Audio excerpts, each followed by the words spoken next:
Paz do Senhor Jesus, tudo bem, meu querido? Tudo bem, meu irmão? Gostaria de meditar um pouco contigo na palavra de Deus nesse momento. Eu gostaria de ler 2 Crônicas 29, no verso 15, que diz assim: E juntaram aos seus irmãos e santificaram-se, e vieram conforme ao mandado do rei, pelas palavras do Senhor, para purificarem a casa do Senhor.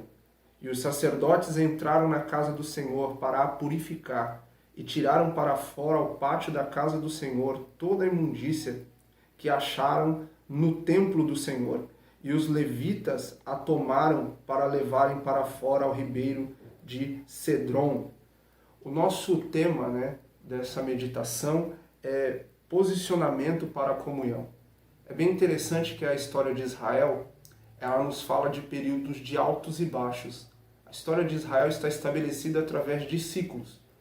E o que segura estes ciclos, qual é a base desses ciclos, é justamente como era o coração do rei daquele momento, como era o coração da liderança no momento de cada circunstância.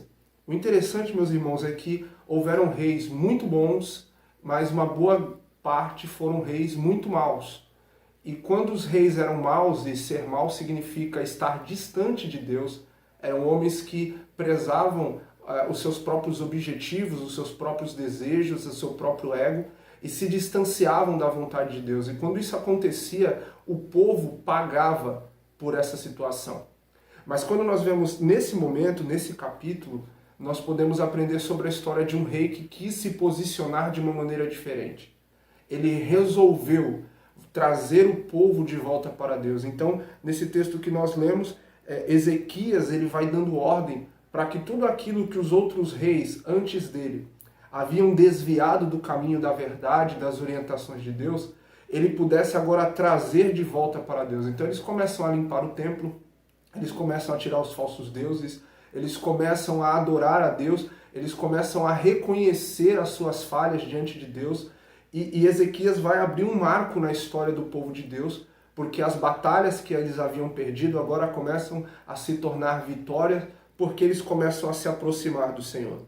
Então, quando nós falamos sobre esse tema, posicionamento para a comunhão, essa ideia de se posicionar é que você precisa tomar uma atitude para ter comunhão com Deus.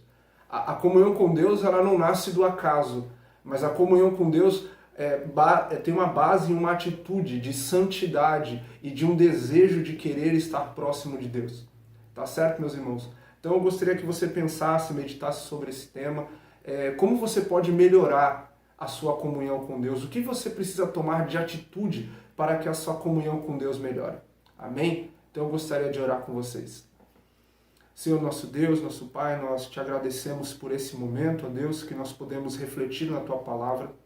Pai querido, nós queremos aprender como o rei Ezequias, que olhou para as circunstâncias a qual ele vivia e disse: eu preciso me posicionar, eu preciso tomar uma atitude em relação a tudo isso que está acontecendo e eu preciso me achegar mais a Deus.